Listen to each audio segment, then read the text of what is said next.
Hello दोस्तों, क्या आपको कभी ऐसा महसूस हुआ है कि आपका मन लगातार बीते हुए कल की यादों में उलझा रहता है या आने वाले कल की चिंता में डूबा रहता है? क्या आपने कभी सोचा है कि हम अपनी जिंदगी का एक बहुत बड़ा हिस्सा सिर्फ सोचने में बर्बाद कर देते हैं, लेकिन असल में जी नहीं पाते? हम में से ज्यादातर लोग या तो पास्ट की रिग्रेट्स में उलझे रहते हैं या फ्यूचर की एंजाइटी से घिरे रहते हैं। लेकिन क्या होगा अगर मैं आपको बताऊं कि असली हैप्पीनेस, असली पीस और असली सक्सेस सिर्फ एक चीज में छुपी है, और वो है नाउ, यानी इस पल में जीना।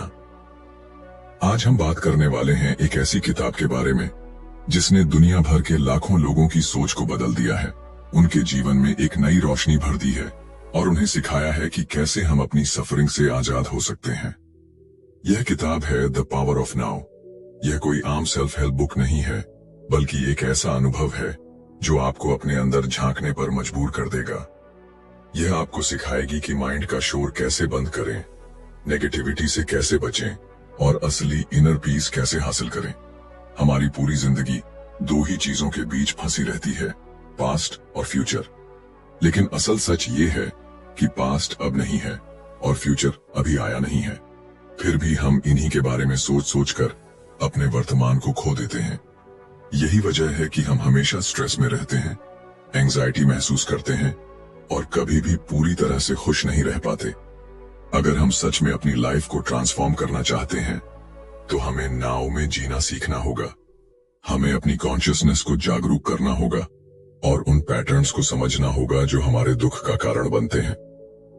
आज के इस वीडियो में हम द पावर ऑफ नाउ के सबसे जरूरी लेसन्स को डीपली समझेंगे। हम जानेंगे कि कैसे हम अपने ओवरथिंकिंग माइंड से बाहर निकल सकते हैं, नेगेटिविटी को खत्म कर सकते हैं और एक ऐसा जीवन जी सकते हैं जिसमें हर पल सच में मीनिंगफुल हो। अगर आप सच में अपनी लाइफ को बदलना चाहते हैं तो इस वीडियो को अंत तक जरूर देखें, क्योंकि यह सिर्फ एक बुक समरी नहीं है, बल्कि एक नए माइंडसेट की शुरुआत है। तो चलिए बिना किसी डिले के डाइव करते हैं द पावर ऑफ नाउ की विजडम में और सीखते हैं कि कैसे हम अपने जीवन को पूरी तरह से ट्रांसफॉर्म कर सकते हैं, सिर्फ एक सिंपल बट पावरफुल प्रिंसिपल को फॉलो करके। Live in the now. Chapter 1, you are not your mind. क्या आपने कभी अपने माइंड को ऑब्जर्व किया है? वो नॉन स्टॉप चलता रहता है, बिना रुके। एक थॉट खत्म नहीं होता कि दूसरा शुरू हो जाता है। कभी कभी हम बेवजह ही परेशान हो जाते हैं, कभी किसी बीती हुई बात को लेकर दुखी हो जाते हैं, तो कभी आने वाले कल की चिंता में उलझे रहते हैं। लेकिन क्या आपने कभी सोचा है कि ये थॉट्स, ये इमोशंस, ये एंडलेस चैटर जो आपके दिमाग में चलता रहता है, क्या ये सच में आप हैं या फिर ये सिर्फ एक इल्यूजन है? यह अध्याय हमें सिखाता है कि हम अपने माइंड नहीं हैं। सुनने में ये अजीब लग सकता है, क्योंकि हम हमेशा से यही मानते आए हैं कि मैं वही हूं जो मैं सोचता हूं। लेकिन असलियत इससे बिल्कुल अलग है। सच ये है कि आप अपने माइंड से कहीं ज्यादा हैं। आप सिर्फ अपने थॉट्स, बिलीव्स और इमोशंस नहीं हैं। आप उनसे अलग एक हायर कॉन्शियसनेस हैं। और जब तक आप इस रियलिटी को समझ नहीं लेते, तब तक आपका माइंड ही आपकी जिंदगी को कंट्रोल करता रहेगा। हमारा माइंड हमें इल्यूजन्स में फंसाए रखता है। जब हम इसे ऑब्जर्व नहीं करते तो ये हमें ओवरथिंकिंग, नेगेटिविटी और सफरिंग की जाल में उलझाए रखता है। कभी आपने गौर किया है कि जब आप किसी प्रॉब्लम के बारे में सोचते हैं तो असल तकलीफ उस प्रॉब्लम से ज्यादा आपकी उसके बारे में सोचने से आती है। एग्जाम्पल के तौर पर, अगर किसी ने आपको इंसल्ट कर दिया तो एक्चुअल पेन सिर्फ कुछ सेकंड के लिए होगा, लेकिन आपका माइंड उसे बार बार रिप्ले करेगा। आप उस मोमेंट को बार बार याद करेंगे, उसके बारे में सोचेंगे, इमेजिन करेंगे कि उस वक्त आपको क्या कहना चाहिए था, और इस तरह आप अपनी ही मेंटल टॉर्चर को बढ़ाते रहेंगे। माइंड एक सर्वाइवल मशीन है। इसका काम आपको प्रैक्टिकल लाइफ में हेल्प करना है, लेकिन जब ये आप पर हावी हो जाता है तो ये आपके लिए सबसे बड़ी प्रॉब्लम बन जाता है। माइंड का नेचर ही ऐसा है कि वो या तो पास्ट में जीता है या फ्यूचर में। वो कभी प्रेजेंट मोमेंट में नहीं रह सकता, और यही हमारी सफरिंग की सबसे बड़ी वजह है। जब हम माइंड की सुनते हैं तो हम अपनी लाइफ को फुली एक्सपीरियंस नहीं कर पाते। इमेजिन कीजिए कि आप एक ब्यूटीफुल सनसेट देख रहे हैं, लेकिन आपका माइंड किसी और चीज में बिजी है। शायद आप किसी आर्ग्यूमेंट के बारे में सोच रहे हैं या किसी आने वाली डेडलाइन की चिंता कर रहे हैं। उस मोमेंट में आप सच में उस सनसेट को फील ही नहीं कर रहे। माइंड ने आपको उस मोमेंट से डिस्कनेक्ट कर दिया। और ऐसा सिर्फ एक बार नहीं होता, ये हमारी पूरी लाइफ में होता रहता है। तो इसका सॉल्यूशन क्या है? सॉल्यूशन ये है कि आप अपने थॉट्स को ऑब्जर्वर बनकर देखें। जब भी कोई थॉट आए तो उसे पकड़ने की कोशिश मत करें, बस उसे नोटिस करें और उसे जाने दें। इसे वॉचिंग द थिंकर कहते हैं। जब आप अपने माइंड को ऑब्जर्व करना शुरू करते हैं तो आप धीरे धीरे उससे डिटैच होने लगते हैं। आपको रियलाइज होता है कि थॉट्स आते हैं और चले जाते हैं, लेकिन आप उनसे अलग हैं। यही अवेयरनेस ही पहला स्टेप है ट्रू फ्रीडम की ओर। जब आप समझ जाते हैं कि आप अपने थॉट्स नहीं हैं, तो आपको एक नई तरह की इनर पीस महसूस होने लगती है। अब आपका माइंड आपको कंट्रोल नहीं करता, बल्कि आप अपने माइंड को कंट्रोल कर सकते हैं। द पावर ऑफ नाउ हमें सिखाती है कि अगर हम सच में हैप्पी रहना चाहते हैं तो हमें अपने माइंड की स्लेवरी से बाहर निकलना होगा। हमें अपने थॉट्स से आइडेंटिफाई करना बंद करना होगा और प्रेजेंट मोमेंट में जीना सीखना होगा। और ये तभी पॉसिबल है जब हम समझेंगे कि हम अपने माइंड नहीं हैं, हम उससे कहीं ज्यादा हैं। तो अब आप सोचिए, आपका माइंड आपका मास्टर है या आप उसके मास्टर हैं? Chapter 2, consciousness, the way out of pain. क्या आपने कभी सोचा है कि दर्द, पेन आखिर आता कहां से है? क्या ये सिर्फ किसी चोट, बीमारी या किसी बाहरी परिस्थिति से जुड़ा होता है, या फिर इसका असली कारण कहीं और छुपा होता है? अगर आप गौर करें तो पाएंगे कि हमारा सबसे बड़ा दर्द बाहरी दुनिया से नहीं, बल्कि हमारे अपने मन, माइंड से आता है। हमारा माइंड लगातार नेगेटिव थॉट्स, रिग्रेट्स, गिल्ट और वरीज को दोहराता रहता है और यही हमें तकलीफ देता है। लेकिन क्या हम इस पेन से बाहर आ सकते हैं? क्या हम सच में इनर पीस पा सकते हैं? पेन सिर्फ एक इल्यूजन है जो हमारे माइंड और ईगो से पैदा होता है। असल में जब भी हम किसी चीज से दुखी होते हैं तो वो पेन हमारे अंदर 2 लेवल्स पर एग्जिस्ट करता है, एक फिजिकल लेवल पर और दूसरा साइकोलॉजिकल लेवल पर। फिजिकल पेन तो समझ में आता है, लेकिन साइकोलॉजिकल पेन सेल्फ क्रिएटेड होता है। हम किसी बीती हुई घटना को बार बार याद करके खुद को तकलीफ देते हैं, या फिर फ्यूचर की चिंता में डूबकर अननेसेसरी सफरिंग क्रिएट करते हैं। हमारी सफरिंग का एक बहुत बड़ा कारण पेन बॉडी है। हर इंसान के अंदर एक इनविजिबल एनर्जी फील्ड होता है जिसे वे पेन बॉडी कहते हैं। ये हमारे पास्ट के सारे नेगेटिव एक्सपीरियंसेस, दुख, गम और अनरिजॉल्व्ड इमोशंस का एक कलेक्शन होता है। जब भी कोई सिचुएशन हमारे पास्ट के पेनफुल एक्सपीरियंसेस को ट्रिगर करती है तो हमारा पेन बॉडी एक्टिवेट हो जाता है और हमें इंटेंस सफरिंग महसूस होती है। क्या आपने कभी ऐसा महसूस किया है कि एक छोटी सी बात पर भी आपको बहुत ज्यादा गुस्सा या दुख होने लगता है? ऐसा इसलिए होता है क्योंकि वो सिचुएशन आपके पुराने वुंड्स को छू जाती है। आपका पेन बॉडी उस दर्द को फिर से जीने लगता है और आप उसमें फंस जाते हैं। और सबसे बड़ी समस्या यह है कि हम अपने पेन बॉडी को अपनी आइडेंटिटी बना लेते हैं। हम मानने लगते हैं कि यही हमारी रियलिटी है, लेकिन सच्चाई यह है कि हम अपने पेन नहीं हैं। इस पेन से बाहर निकलने का सिर्फ एक ही तरीका है, कॉन्शियसनेस, जागरूकता।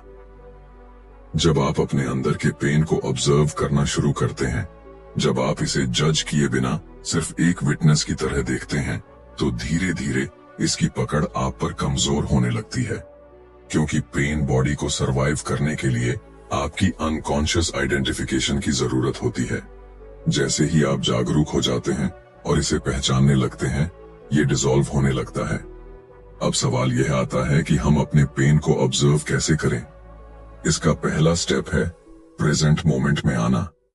जब भी आप पेन महसूस करें तो अपने अंदर जाएं और पूछें, क्या मैं अभी इस मोमेंट में सच में दर्द में हूं या ये सिर्फ मेरे माइंड का क्रिएशन है? ज्यादातर केसेस में आप पाएंगे कि रियल पेन इस मोमेंट में नहीं है, बल्कि आपका माइंड ही उसे दोहराए जा रहा है। जब आप इस जागरूकता में जीना शुरू करते हैं तो आप धीरे धीरे अपने ईगो और माइंड की ग्रिप से आजाद होने लगते हैं। ईगो हमेशा पेन को पकड़ कर रखना चाहता है क्योंकि वो उससे अपनी आइडेंटिटी बनाता है। लेकिन जब आप पेन को ऑब्जर्वर की तरह देखने लगते हैं तो ईगो की पकड़ टूटने लगती है। और यही असली फ्रीडम है। द पावर ऑफ नाउ हमें सिखाती है कि अगर हम सच में अपनी सफरिंग से बाहर आना चाहते हैं तो हमें अपने थॉट्स और इमोशंस से आइडेंटिफाई करना बंद करना होगा। हमें अपने पेन को एक्सेप्ट करके, उसे ऑब्जर्व करके और उसे जाने देने की प्रैक्टिस करनी होगी। यही असली इनर ट्रांसफॉर्मेशन है। तो अब सवाल ये है, क्या आप अपने पेन को पकड़ कर रखना चाहते हैं या फिर उससे आजाद होकर एक नई लाइफ जीना चाहते हैं? चॉइस आपकी है। Chapter 3, moving deeply into the now. क्या आपने कभी सोचा है कि असली शांति कहाँ मिलती है? क्या वो किसी गोल को पाने में है? क्या वो फ्यूचर में कहीं छिपी हुई है या फिर वो किसी बाहरी चीज से मिल सकती है? हम में से ज्यादातर लोग यही सोचते हैं कि अगर हमें एक अच्छी नौकरी मिल जाए, ज्यादा पैसा आ जाए, एक सही लाइफ पार्टनर मिल जाए या फिर कोई खास चीज हासिल हो जाए तो हम खुश हो जाएंगे। लेकिन क्या सच में ऐसा होता है? जब भी हम कोई गोल हासिल कर लेते हैं, थोड़ी देर के लिए खुशी मिलती है, लेकिन फिर वही खालीपन लौट आता है। क्यों? क्योंकि हम खुशी को गलत जगह खोज रहे हैं। सच्ची शांति और खुशी कहीं बाहर नहीं, बल्कि इसी मोमेंट में, इसी पल में छिपी हुई है। लेकिन समस्या ये है कि हमारा माइंड हमें कभी भी इस पल में फुली जीने नहीं देता। वो या तो पास्ट में खोया रहता है या फ्यूचर की चिंता में डूबा रहता है। हम हमेशा या तो रिग्रेट करते हैं कि बीते हुए वक्त में हमने क्या गलत किया, या फिर सोचते हैं कि आने वाले समय में हमें क्या करना चाहिए। लेकिन इस बीच हम एक बहुत ही इंपॉर्टेंट चीज को मिस कर देते हैं, नाउ, यानी यह वर्तमान क्षण।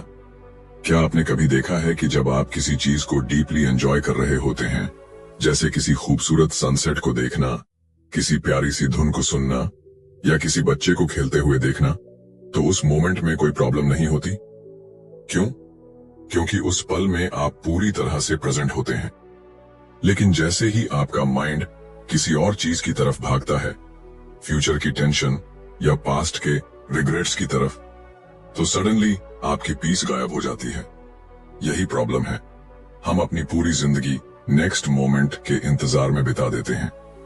हम सोचते हैं कि बस ये काम खत्म हो जाए, फिर मैं रिलैक्स करूंगा। बस थोड़े और पैसे आ जाएं, फिर मैं खुश रहूंगा। बस ये इश्यू सॉल्व हो जाए, फिर मैं शांत महसूस करूंगा।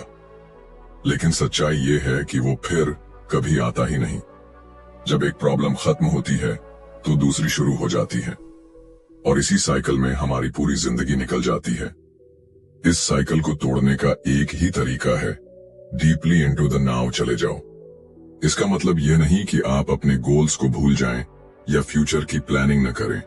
इसका मतलब सिर्फ इतना है कि आप इस पल में पूरी तरह से मौजूद रहें। जब आप किसी काम को करें तो सिर्फ उसी पर ध्यान दें। जब आप किसी से बात करें तो पूरे अवेयरनेस के साथ करें। जब आप किसी चीज को फील करें तो पूरी इंटेंसिटी के साथ करें। जब आप इस तरह से जीते हैं तो आपको एक अलग ही लेवल की इनर पीस महसूस होती है। लेकिन यह इतना आसान नहीं है, क्योंकि हमारा माइंड हर वक्त हमें खींचकर बाहर ले जाने की कोशिश करता है, कभी पास्ट की तरफ, कभी फ्यूचर की तरफ। तो इसका सॉल्यूशन क्या है? सॉल्यूशन ये है कि अपने माइंड को ऑब्जर्व करना शुरू करें। जब भी कोई थॉट आए तो उसे पकड़ने की कोशिश मत करें, बस उसे नोटिस करें और उसे जाने दें। जब भी कोई फियर या एंजाइटी आए तो उससे लड़ने की बजाय उसे समझें कि यह सिर्फ माइंड का एक पैटर्न है। धीरे धीरे आप नोटिस करेंगे कि आपकी अवेयरनेस बढ़ रही है और आपका माइंड अब आपको कंट्रोल नहीं कर रहा, बल्कि आप उसे कंट्रोल कर रहे हैं। जब आप पूरी तरह से प्रेजेंट मोमेंट में होते हैं तो आप अपनी कॉन्शियसनेस के सबसे गहरे लेवल पर पहुंच जाते हैं, और यही असली फ्रीडम है, यही असली पीस है। जब आप अब में जीना शुरू करते हैं तो सडनली आपकी लाइफ मीनिंगफुल लगने लगती है। छोटी छोटी चीजें भी मैजिकल लगने लगती हैं। एक सिंपल वॉक, एक कप ऑफ टी, एक कैजुअल कॉन्वर्सेशन, सब कुछ नया और फ्रेश लगने लगता है, क्योंकि अब आप उन्हें पूरे प्रेजेंस के साथ एक्सपीरियंस कर रहे होते हैं। द पावर ऑफ नाउ हमें सिखाती है कि अगर हम सच में अपनी लाइफ को ट्रांसफॉर्म करना चाहते हैं तो हमें डीपली इस मोमेंट में उतरना होगा। यही असली हैप्पीनेस है, यही असली सक्सेस है, और यही असली स्पिरिचुअल अवेकनिंग है। तो अब सवाल ये है, क्या आप भी नाउ में जीना चाहते हैं या फिर माइंड की बनाई हुई इल्यूजन्स में उलझे रहना चाहते हैं? चॉइस आपकी है। Chapter 4, the state of presence. क्या आपने कभी ऐसा महसूस किया है कि आपकी जिंदगी एक ऑटो पायलट मोड पर चल रही है? आप रोज सुबह उठते हैं, वही काम करते हैं, वही बातें सोचते हैं, वही चिंता, वही डर, वही खुशियां। लेकिन क्या आपने कभी सच में अब को महसूस किया है? ज्यादातर लोग अपनी पूरी जिंदगी या तो पास्ट की यादों में या फ्यूचर की चिंता में बिता देते हैं, लेकिन शायद ही कभी पूरी तरह से प्रेजेंट मोमेंट में होते हैं। लेकिन अगर मैं आपको कहूं कि सच्ची शांति, सच्ची खुशी और सच्ची जागरूकता सिर्फ इसी पल में है, तो क्या आप यकीन करेंगे?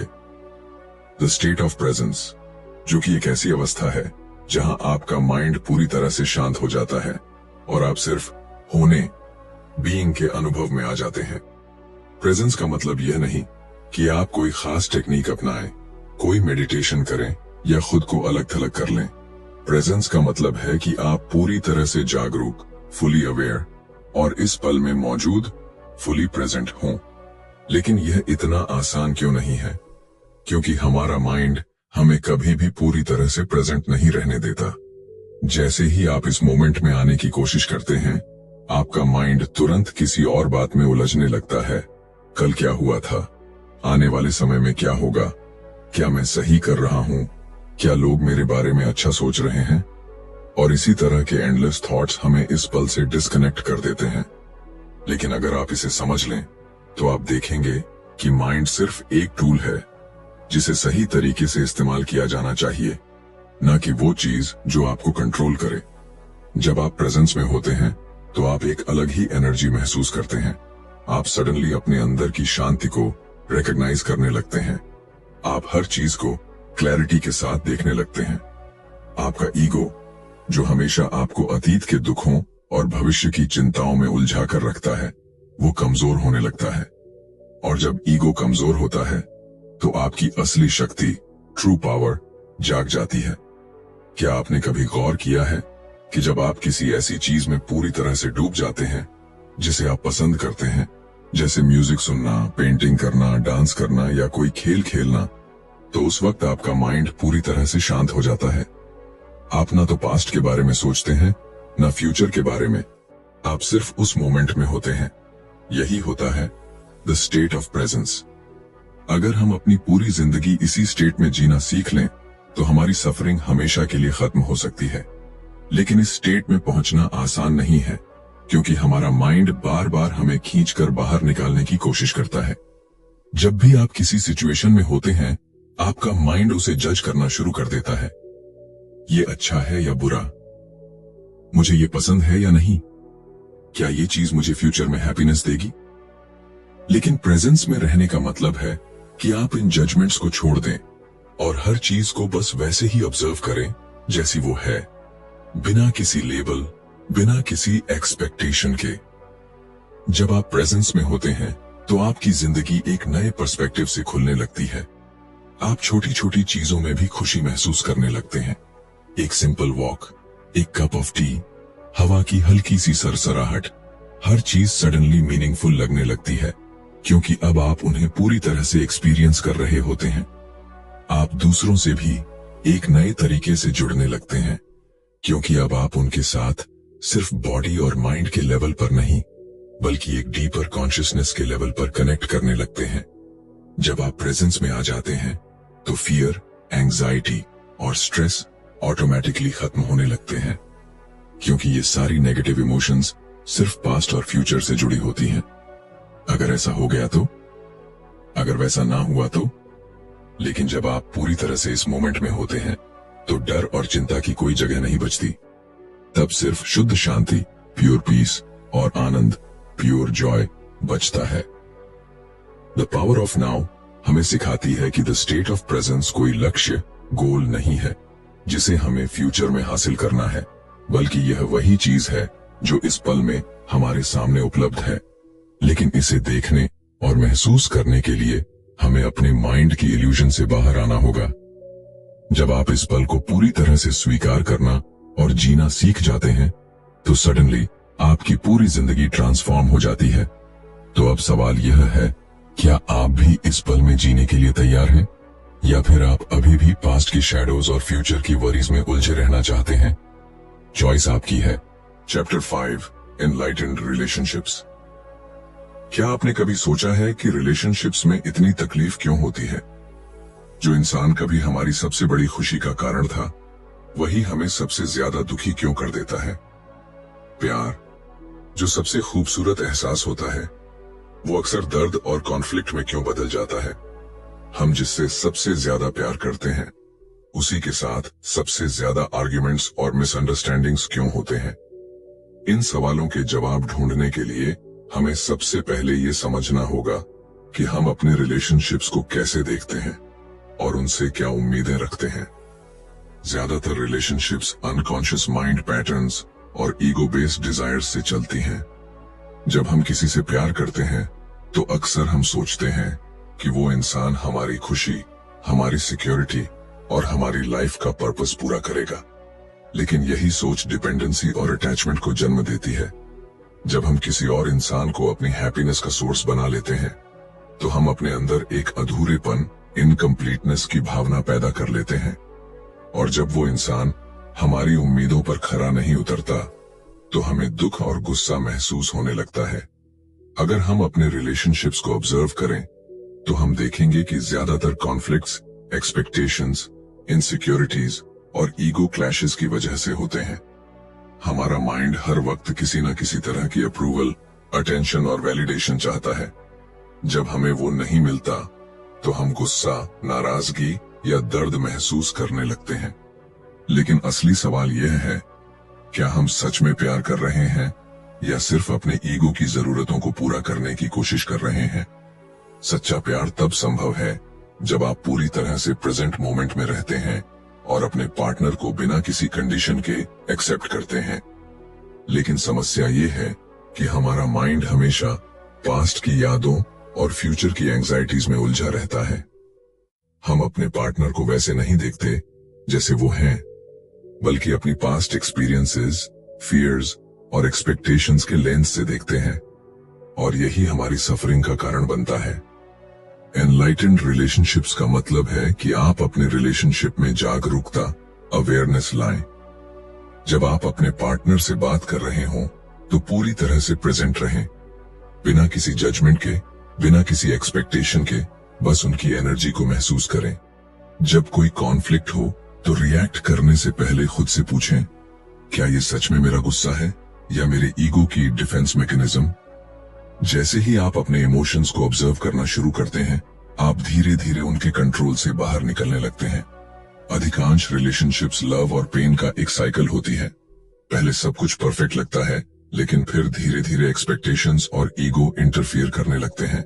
लेकिन अगर आप फुली प्रेजेंट रहते हैं, तो आप इस पैटर्न को तोड़ सकते हैं। जब आप अपने पार्टनर से बात करते हैं, तो सिर्फ वर्ड्स पर ध्यान मत दें, उनकी भावनाओं को महसूस करें, उनकी एनर्जी को ऑब्जर्व करें।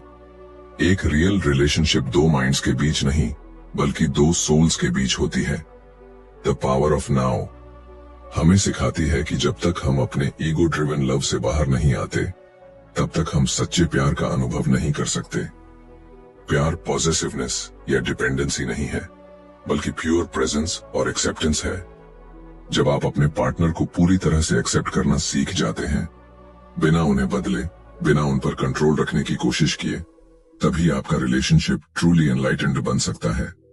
तो अब सवाल यह है, क्या आप भी अपने रिलेशनशिप्स को हायर कॉन्शियसनेस तक ले जाना चाहते हैं, या फिर वही पुराना ईगो बेस्ड साइकिल दोहराते रहना चाहते हैं? चॉइस आपकी है। Chapter 6 the meaning of surrender. क्या आपने कभी सोचा है कि जिंदगी में सबसे ज्यादा तकलीफ तब होती है जब हम किसी चीज से लड़ रहे होते हैं, जब चीजें हमारे अकॉर्डिंग नहीं चलती, जब हालात हमारे कंट्रोल में नहीं होते, जब किसी चीज को बदलना हमारे बस में नहीं होता, तब हम अंदर ही अंदर घुटने लगते हैं। हमारा माइंड हर वक्त इस कोशिश में लगा रहता है कि वो सब कुछ कंट्रोल कर सके, लेकिन जब वो ऐसा नहीं कर पाता, तो हम दुखी हो जाते हैं, परेशान हो जाते हैं। लेकिन क्या होगा अगर मैं कहूं कि जिंदगी से लड़ने की जरूरत ही नहीं है? अगर मैं कहूं कि सच्ची शांति तब मिलती है जब हम सरेंडर करना सीख जाते हैं। सच्चा सरेंडर यानी आत्मसमर्पण। हार मानना नहीं है, बल्कि जिंदगी को वैसे ही एक्सेप्ट करना है जैसी वो इस मोमेंट में है। हम अक्सर सरेंडर का मतलब गलत समझ लेते हैं। हमें लगता है कि सरेंडर करने का मतलब है कि हम अपनी इच्छाओं, अपने गोल्स या अपनी मेहनत को छोड़ दें। लेकिन असलियत में सरेंडर का मतलब है उस रेजिस्टेंस को छोड़ देना जो हमें इस मोमेंट के खिलाफ लड़ने पर मजबूर करता है। जब हम किसी सिचुएशन को पूरी तरह से एक्सेप्ट करते हैं, बिना उससे भागे, बिना उसे बदले की कोशिश किए, तो हम एक गहरे इनर पीस में आ जाते हैं। हमारी सफरिंग का असली कारण यही रेजिस्टेंस है। जब भी कोई दुखद या मुश्किल स्थिति आती है, तो हम या तो उससे भागने की कोशिश करते हैं या फिर उसे जबरदस्ती बदलने की। सच्ची आजादी तब आती है जब हम पूरी तरह से इस मोमेंट को स्वीकार कर लेते हैं।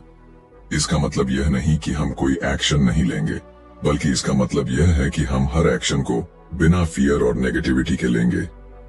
क्या आपने कभी गौर किया है कि जब आप किसी सिचुएशन को लेकर परेशान होते हैं, तो असल परेशानी उस सिचुएशन से ज्यादा आपकी सोच में होती है? अगर आप उसे बिना जजमेंट के पूरी तरह से एक्सेप्ट कर लें, तो सडनली उसका दर्द कम हो जाता है, क्योंकि रेजिस्टेंस से ही सफरिंग पैदा होती है। जब हम सरेंडर करना सीखते हैं, तो हम अपने मन के अननेसेसरी कॉन्फ्लिक्ट्स को खत्म कर देते हैं। इसका सबसे अच्छा एग्जाम्पल नेचर से लिया जा सकता है। क्या नदी कभी इस बात की चिंता करती है कि उसे किस दिशा में बहना चाहिए? क्या हवा कभी सोचती है कि उसे कितनी तेजी से चलना चाहिए? नहीं। प्रकृति में सब कुछ एफर्टलेसली फ्लो करता है। कोई रेजिस्टेंस नहीं, कोई स्ट्रगल नहीं। लेकिन इंसान हमेशा कंट्रोल में रहने की कोशिश करता है, और इसी वजह से हम तकलीफ में रहते हैं। अगर हम भी उसी फ्लो में आ जाएं, उसी एनर्जी के साथ चलना सीख लें, तो हमारी लाइफ बहुत ज्यादा आसान और पीसफुल हो जाएगी। सरेंडर सिर्फ बाहरी सिचुएशंस के लिए नहीं, बल्कि हमारे अंदर की इमोशंस के लिए भी जरूरी है। जब हम किसी दर्द या तकलीफ को एक्सेप्ट नहीं करते, जब हम अपनी फीलिंग्स से भागने की कोशिश करते हैं, तो वो और ज्यादा स्ट्रांग हो जाती हैं। लेकिन जब हम उन्हें ऑब्जर्वर की तरह देखते हैं, बिना जजमेंट के, बिना उनसे लड़ने की कोशिश किए, तो वो धीरे धीरे डिसॉल्व होने लगती हैं। सच्चा सरेंडर एक बहुत गहरा स्पिरिचुअल एक्ट है। इसका मतलब है कि हम अपने ईगो की कंट्रोल करने की आदत को छोड़ दें और लाइफ के नेचुरल फ्लो के साथ चलें। इसका मतलब है कि हम हर मोमेंट को वैसे ही स्वीकार करें जैसा वो है, बिना रिग्रेट्स, बिना एक्सपेक्टेशंस, बिना फियर्स। और जब हम ऐसा करना सीख जाते हैं, तो एक अलग ही तरह की शांति हमें घेर लेती है। द पावर ऑफ नाउ हमें सिखाती है कि सरेंडर करना हमारी कमजोरी नहीं, बल्कि हमारी सबसे बड़ी ताकत है। जब हम लाइफ से लड़ना छोड़ देते हैं और उसे वैसे ही एक्सेप्ट करते हैं जैसी वो है, तब हम सच में फ्री हो जाते हैं। सच्ची खुशी और सच्ची शांति वही लोग महसूस कर सकते हैं जो खुद को जिंदगी के हवाले कर देते हैं, जो हर सिचुएशन में ट्रस्ट रखते हैं और हर मोमेंट को पूरी तरह से जीते हैं। तो अब सवाल यह है, क्या आप भी सरेंडर करना सीख सकते हैं? क्या आप भी लाइफ को वैसे ही स्वीकार कर सकते हैं जैसी वो इस मोमेंट में है? या फिर आप उसी स्ट्रगल और रेजिस्टेंस में उलझे रहना चाहते हैं जिसमें आज तक पूरी दुनिया उलझी रही है? चॉइस आपकी है। तो दोस्तों, द पावर ऑफ नाउ हमें सिखाती है कि सच्ची खुशी, सच्ची शांति और सच्ची आजादी सिर्फ और सिर्फ इस पल में जीने से आती है। हम जिंदगी भर या तो पास्ट की यादों में खोए रहते हैं या फ्यूचर की चिंता में उलझे रहते हैं, लेकिन असल में हमारे पास सिर्फ एक ही चीज होती है, नाउ, यानी यह वर्तमान क्षण। अगर हम इस पल को पूरी तरह से एक्सेप्ट करना और जीना सीख लें, तो हमारी सफरिंग खत्म हो सकती है, हमारा स्ट्रेस खत्म हो सकता है और हम अपनी लाइफ को पूरी तरह से ट्रांसफॉर्म कर सकते हैं। हम अपने माइंड नहीं हैं, हम अपने थॉट्स नहीं हैं। हमारा माइंड हमें इल्यूजन में फंसाए रखता है और हमें इस सच से दूर कर देता है कि हम खुद ही पीस और हैप्पीनेस का सोर्स हैं। लेकिन जब हम पूरी तरह से अवेयर होकर प्रेजेंट मोमेंट में जीते हैं, तो हम अपने अंदर की उस शांति को महसूस कर सकते हैं जो हमेशा से हमारे साथ थी। द पावर ऑफ नाउ सिर्फ एक किताब नहीं है, बल्कि यह एक नई वे ऑफ लिविंग है। यह हमें सिखाती है कि कैसे हम अपने ओवर थिंकिंग माइंड से बाहर निकलकर सच्चे अवेयरनेस में आ सकते हैं। कैसे हम अपने इमोशंस, रिलेशनशिप्स और लाइफ सिचुएशंस को एक नए पर्सपेक्टिव से देख सकते हैं, और सबसे जरूरी बात, कैसे हम सरेंडर करना और लाइफ को पूरी तरह से एक्सेप्ट करना सीख सकते हैं ताकि हम पूरी तरह से फ्री हो सकें। अगर आपको इस वीडियो से कुछ नया सीखने को मिला तो इसे लाइक जरूर करें और कमेंट में बताएं कि आपको इस किताब का सबसे जरूरी लेसन कौन सा लगा। क्या आप भी अपनी लाइफ में नाव को अपनाने के लिए तैयार हैं? इस वीडियो को अपने दोस्तों और परिवार के साथ शेयर करें ताकि वे भी इस पावरफुल ज्ञान का लाभ उठा सकें। और अगर आप ऐसी ही और बुक्स की समरीज देखना चाहते हैं तो चैनल को सब्सक्राइब करें और बेल आइकॉन दबाएं ताकि आपको हमारे नए वीडियोस की नोटिफिकेशन मिलती रहे। मैं आपको एक सवाल के साथ छोड़ता हूं। अगर अभी इस मोमेंट में कोई भी चिंता, कोई भी रिग्रेट, कोई भी डर ना हो तो आपकी लाइफ कैसी लगेगी? इसे महसूस करें, इसे जिएं, क्योंकि यही द पावर ऑफ नाउ है। मिलते हैं अगले वीडियो में, तब तक के लिए लाइव इन द नाउ।